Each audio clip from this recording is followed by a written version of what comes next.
Soy el fuego que arde tu piel. Señor Carlos Leder, gracias por atendernos y aceptar comentar su libro. Buenos días, buena tarde para usted. Bienvenido a W Radio.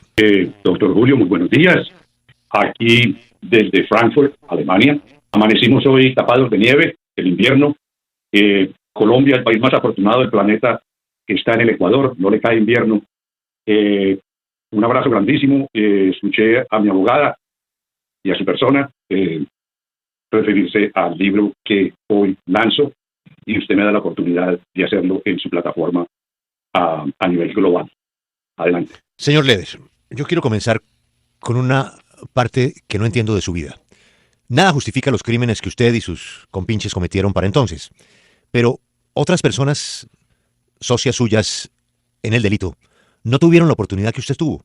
Eran personas que nacieron en la calle, que crecieron en la calle, que robaron en la calle. Pero usted no creció en la calle. Usted creció en una casa buena, con un padre bueno, con una formación alemana, exitoso, con una madre buena que lo llenó a usted de amor. Y usted tenía un buen colegio, y usted tenía una buena expectativa de vida, tenía una casa, un hogar normal, pero decente. Es decir, lo que no tenían otros delincuentes de la época. ¿Por qué razón, teniendo usted esa oportunidad, usted a los 14 años piensa que el mundo era mejor delinquiendo?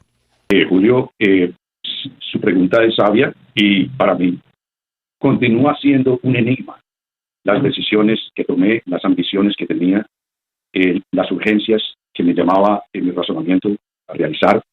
Estamos hablando de una Colombia también de hace muchos años donde en realidad no gozamos de la modernidad de gobiernos que tenemos hoy día, de la modernidad de administradores, leyes. Era una Colombia mucho más rústica, política, judicial y criminalmente. No hago excusas y esa es mi respuesta. Para mí continúa siendo un enigma cómo me incorporé ya a los 18 años de edad a comprar y vender carros robados en Estados Unidos. Eso es un enigma. Pero permítame agregarle que el fenómeno de la debilidad humana por intoxicarse el cerebro data de milenios. No es algo exclusivo de cierto sector criminal de la República de Colombia. No, señor Leder, parecería que hay un común denominador. Si usted mira el mundo de los traquetos, como se les dice popularmente, de la gente joven que quiere el dinero fácil, siempre están rodeados por lo mismo que lo rodeó a usted. La moto, el carro de lujo, la mujer bonita, la finca, el yate, en el caso suyo un helicóptero, un avión. Eso termina permeando inclusive a las personas que estuvieron bien educadas, o como en el caso suyo, que tuvo la oportunidad de estar bien educado. ¿La plata fácil es una enfermedad? Y recuerda a Papini, que decía, el dinero es el estiércol del demonio, pero también bendito sea el dinero, porque el carro sin echarle gasolina no camina. Tenemos ciertas peculiaridades en nuestra patria y es el asunto del dólar. El dólar de por sí, cuando yo crecí, era la moneda más poderosa del mundo y en cierta forma hoy es, excepto pues el euro, tiene un poco más de valor, pero en Colombia inclusive el mandatario, el mismo expresidente Alfonso López Miquelsen, repetía, exportar o morir. Es decir, los cafeteros de Colombia, y me quito el sombrero ante ellos, fueron los primeros en lograr traer dólares a Colombia para tecnificar a Colombia, para las necesidades urgentes. Interesante, coincide que en Argentina el nuevo presidente va a dolarizar la moneda de Argentina de punta a punta. Pero no me voy a extender en filosofías ni conceptos, pero el factor es mi razón por la cual yo continué sumergiéndome en el contrabando o tráfico, narcotráfico de cocaína. Esa razón mayormente fue una amalgama de situaciones que se presentaban y, lógico, la falta de moral en mi corazón, que no tenía la fuerza de voluntad que tenían la mayoría de los colombianos de salir a trabajar honestamente todos los días. Sí, yo fui un bandido. Esa falla moral que había en su corazón, usted la trató de compensar, si vamos a lo largo de todo el libro, en algunos momentos con su espiritualidad. Usted cita mucho al arcángel San Gabriel. Pero estos días que hemos estado hablando del libro, preparando esta entrevista, me llama la atención que usted pues se ha aferrado muchísimo a su religión, No solamente ayer, por decir algo, pues usted me compartió la misa, me habló del sermón que había pasado ayer en la misa. Y así todos los domingos usted ha tratado de seguir abrazado a su religión. ¿Usted cree que esa falla, ese faltante moral que había en su corazón, lo podría o por qué no lo pudo resolver su espiritualidad? En cierta forma, de joven, uno se aferra a ciertas creencias o ciertos dogmas o ciertas lecturas o ciertos ejemplos que uno ve y prefiere esas cosas tan metálicas, tan inmediatas, a desarrollar la espiritualidad. Julio, yo desarrollé mi espiritualidad a los golpes que me dio la vida. Yo la desarrollé más que todo encontrándome en las profundidades de los abismos más tenaces que un hombre colombiano puede encontrar. Tanto en las persecuciones que me hizo el gobierno, que todos los días prácticamente yo no sabía si era mi último día, o ya sea en las prisiones, las varias prisiones de máxima seguridad que estuve en los Estados Unidos. La espiritualidad es el recurso maravilloso que mi razonar y mi conciencia absorbieron y me dio la fuerza, una de las principales fuerzas para perseverar y salir adelante. Vemos a la Virgen María que siempre está rodeada de ángeles. Bueno, yo diría que sí. Somos el único planeta habitado del espacio.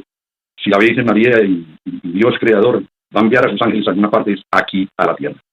Sí, afortunadamente, los conquistadores y la Iglesia Católica que llegaron a Sudamérica eran católicos y yo venero y me refuerzo y me he salvado creyendo en mi religión y en mi fe.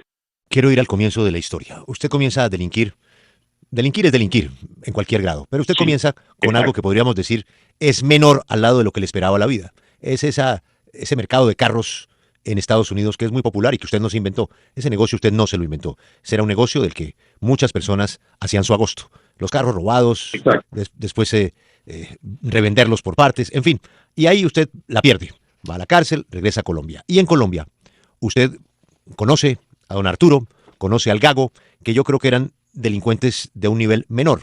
Su aventura con Bolivia es ir personalmente a traer 1 kilo. Entre otras, su primer kilo se lo roban. Ir a atravesarse 3 países para traer 1 kilo a Colombia. Imagínese la ambición que habitaba en su mente. Pero luego, usted terminó relacionado con Escobar, con el mexicano, con Gustavo, con Correa, con los Ochoa, bueno, con la pesada de Medellín. Pero ese contacto suyo con ese Gago y con ese don Arturo, que son los que primero lo llevan a traer ese kilo y ese otro kilo y ese siguiente kilo. Ya cuando usted está bajo tierra en Illinois, haciendo un inventario de su vida, ¿para usted fue más grave haber conocido a esos dos, al Gago y a don Arturo, o haber conocido a Pablo Escobar? Todos ellos han jugado un papel extraordinario en mi formación criminal. Es un efecto gradual.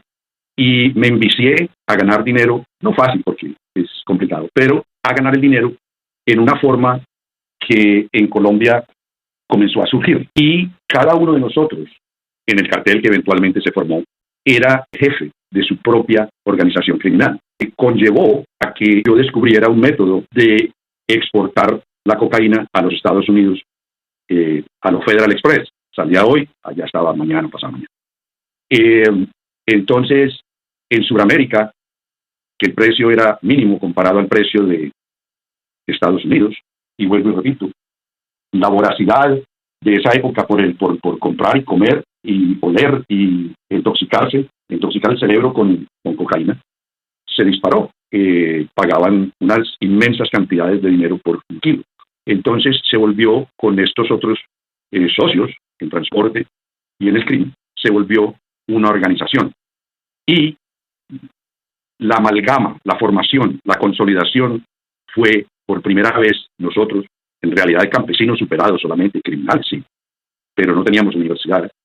Resulta que el alto gobierno decidió expulsarnos del país.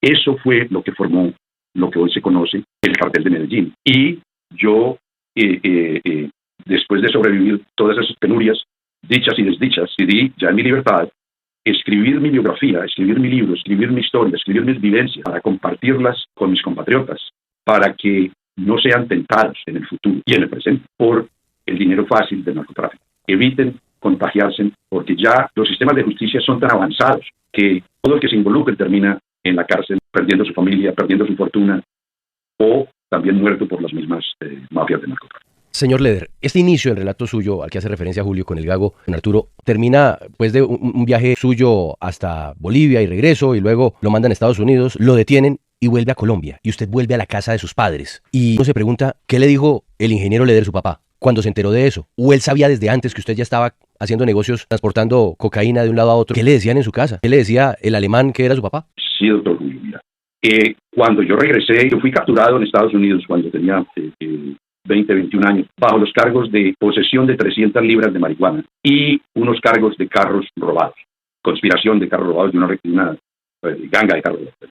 Entonces, ¿qué pasó? Yo no conocía la cocaína. Entonces, ¿qué aconteció? Recibí 2 años de prisión, regresé a casa. Mi padre sí se enteró durante esos 2 años, porque yo le escribía de que yo estaba preso. Aquí en nuestra Alemania, el crimen para ser pues, una potencia mundial es mínimo. Y aquí en realidad no hay gangas callejeras ni siquiera, porque el sistema no las permite o la gente no tiene esa inclinación. Entonces, para él y la cultura de él, la cultura germana, en su techo no puede albergar a nadie que ha estado preso. Cuando yo le dije, sí papá, me voy a quedar aquí unos días en la casa y después pienso ir a Medellín, me dijo, no, aquí en la casa mía yo no lo puedo recibir. Mi cultura no me permite darle albergue a ningún criminal, a ningún convicto. Esa fue la respuesta de mi papá. ¿Y usted no pensó ahí enderezar el camino? En ese momento, y ya aquí sentado en este sillón con mis 74 años en las espaldas, yo ignoré la actitud, los consejos de mi padre, y entre unos dichos muy específicos que él decía, especialmente para mí, me decía, Carlos, nunca olvides que hay más cadenas que perros bravos, más cadenas que perros bravos.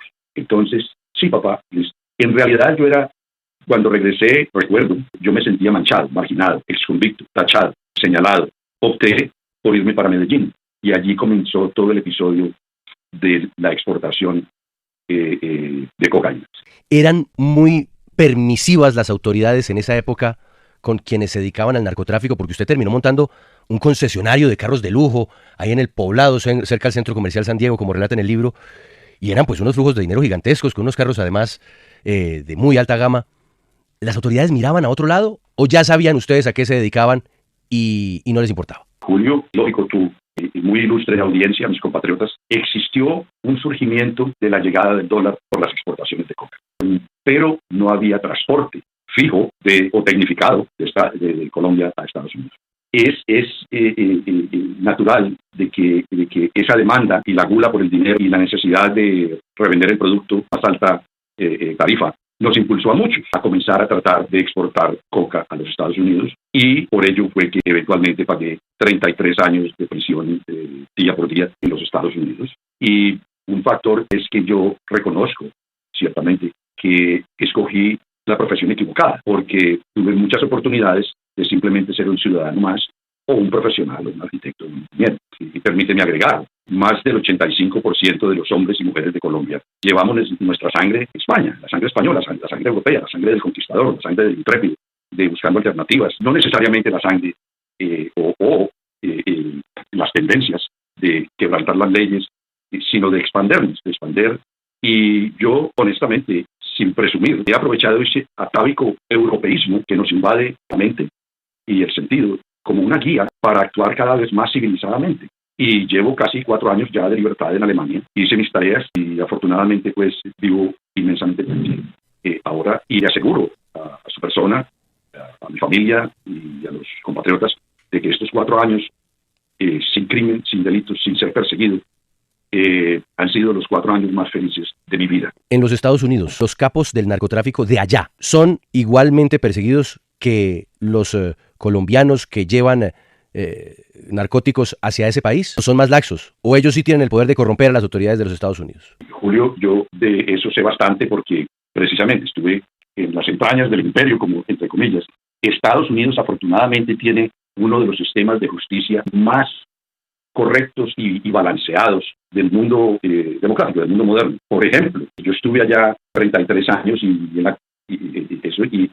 y nunca un guardia de prisiones o el jefe de la prisión, o siendo yo tan notorio como era, nunca me ofendió, abusó ni me maltrató. Existe inclusive una ley en Estados Unidos firmada por el expresidente Donald Trump, en que un preso que salga de la cárcel de Estados Unidos cuando solicite empleo ya no tiene que poner que estuvo preso, porque cuando pone que estuvo preso, pues no le dan el empleo, y sin empleo vuelve y peca. Entonces, estamos hablando de una democracia sumamente efectiva, y en lo jurídico yo tuve un tratamiento un poco diferente, exacto, porque yo soy un hombre del tercer mundo y estaban en las cortes del primer mundo, y por ejemplo el hecho específico, alarmante en este momento, pero no en esa época, de que mientras estoy yo en mi juicio jurídico, hay 12 jurados que son los que me juzgan, y el juicio duró 7 meses de presentar evidencias contra mí. Yo en realidad había introducido a Estados Unidos más de 50 toneladas de cocaína, había etcétera. Es decir, yo hice lo que tenía que hacer como miembro del cartel y como traficante. Traté de ser el mejor de los traficantes. Esa era mi obligación. Como el sargento, quiere ser el mejor sargento. Quizá es un poco distorsionante expresarse así, pero ese era mi sentimiento en esa época. Si yo hago algo, lo voy a hacer lo mejor posible. De todas maneras, la historia es de que la esposa del presidente Ronald Reagan, la primera dama de los Estados Unidos, vino a la ciudad, Jacksonville, donde yo estaba en juicio, precisamente cuando los 12 jurados que me van a encontrar culpable o no, están deliberando. Ya les han entregado el caso, ellos están analizando si yo soy culpable o no. Pues la señora primera dama de los Estados Unidos montó su carpa a 2 cuadras de la corte en la plaza principal y lanzó la campaña Digan no a las drogas, que es una campaña muy noble para prevenir que los niños usen drogas. Y en ese escenario de cosas yo fui encontrado culpable. Y no voy a tachar a la prensa de culpable, yo era el más culpable de todos. Pero los medios de prensa, ni en Colombia, ni en Estados Unidos, dijeron, wait a minute, esto no se puede, ¿cómo va a llegar la primera dama de la nación a hacer campaña contra las drogas a 2 cuadras donde están juzgando? Pero estaban juzgando era un colombiano. Y por eso el juez me sentenció a cadena perpetua, más 135 años, el 20 de julio. Señor Leder, trasladémonos ahora a su paso por las Bahamas, porque en esta constante búsqueda que usted menciona de ser el mejor narcotraficante, usted empezó a buscar nuevas rutas para poder introducir la cocaína a los Estados Unidos, establecer su propio Hong Kong, como usted lo menciona en el libro. Usted incluso llega a firmar un acuerdo de garantías de protección con el primer ministro de Bahamas, pero pues esto no le alcanza siendo suficiente porque años después tiene que irse del país. ¿Usted reconoce algún error en la caída suya en Bahamas, en la isla Norman, o cree usted que todo esto terminó pasando fue por el mismo crecimiento del negocio? El expansionismo que utiliza la agencia antidrogas de Estados Unidos, la DEA, llegó a las Bahamas y ellos también coordinaron tratados legítimos, ¿sí?, con el gobierno de las Bahamas, que eventualmente les entregó a la DEA el control y el derecho de supervisar, viajar, aterrizar, utilizar barcos por todas las aguas de las Bahamas, que antes no era así. Ya con esa amenaza, yo opté por comenzar a movilizarme constantemente en el mar y, lógico, en la Chile establecieron una estación de policía y eventualmente un registro. Pero ese sentimiento, cómo las organizaciones criminales funcionan, eso es un estándar. Uno en cada gobierno, sea en Colombia, en Perú, en Chile, en las Bahamas, uno trata de comprar la mayor protección posible. Yo pues no voy a hablar mucho de eso, yo lo digo en el libro. Por eso es muy claro de que en la prisión una de las formas de hacer pasar los días más rápido es el de leer libros. O sea que, preso, léete tus libros. Para la policía de Colombia, combatir el narcotráfico, todas las instrucciones que ellos tienen son muy interesantes, pero les digo, léanse los libros sobre droga para que se aleccionen cómo combatirla, cómo evitarla y enseñarle a las nuevas generaciones no utilizarla. Compatriota, el chofer me dice que tenemos 8 minutos más de tiempo. Vámonos rápidamente al tema de Cuba. Usted en su libro cuenta sobre la historia de la operación de narcotráfico que se montó en esa isla con participación del régimen cubano e incluso hace referencia a un encuentro con Raúl Castro. Quiero preguntarle concretamente, ¿cuál fue la participación de los hermanos Castro en esa operación? Le afirmo y recuerdo de que yo fui invitado a Cuba por el gobierno de Cuba. No voy a especular al decir que sin el permiso de los dictadores yo hubiese podido ingresar a Cuba en mi propio avión. Cuba es un país donde hasta este momento, por los últimos 60 años, ningún ciudadano puede tener un bote, una lancha, un salvavidas, siquiera, para meterse al mar de Cuba. Es delito preso la persona que construyó un barco, un bote, una chalupa. Entonces, matemáticamente, sin el permiso, sin la venia de Fidel Castro mismo, yo no hubiera podido ingresar allá. Segundo, por eso Pablo me dijo, no, tienen que presentarle a Castro, al mero, si no, no podemos hacer negocios con ellos. Y así sucedió. Lo que pasa es que eventualmente yo me retiré de eso, pero Pablo continuó con esa línea, con esa ruta. Mayormente era controlada en casi toda su totalidad por los hermanos Castro. Y le digo hoy, sin jugar a ser adivino, que de no haber existido la putrefacta dictadura castrocomunista de Cuba, La Habana sería hoy como Río de Janeiro, como la bella ciudad de Cartagena, como la bella ciudad de Panamá. Es inconcebible que en estos momentos donde el descubrimiento de la cibernética y el desarrollo de la cibernética por estos genios de Microsoft, y de Twitter y de Google, y que gracias a ellos, pues en realidad yo pude escribir mi libro, porque he utilizado los computadores y he utilizado todos esos sistemas que me permitieron escribir 1 o 2 páginas diarias, porque el libro tiene 400 páginas. Entonces, eso es lo que yo tengo que decir de Cuba. El resto, léanse, está muy específico en el libro. Pero, mire, concretamente usted en el libro dice que usted compró el gobierno de las Bahamas, que usted era el encargado de conquistar esa ruta que fue la más exitosa. Pero la pregunta para respuesta de sí o no, ¿usted sobornó al gobierno cubano? Yo contraté con el gobierno cubano, autorizado por Pablo y por Gustavo, el primo de Pablo, contraté abrir Cuba para traspasar la cocaína hacia las Bahamas, no hacia Estados Unidos, hacia las Bahamas. Después vi que con ese sistema no se podía negociar. Entonces me retiré y le entregué eso a Gustavo Gaviria y a Pablo. Ya después me extraditaron y después, años después, me enteré de que Pablo había hecho enormes negocios con la dictadura cubana, sobornando la gratis no era.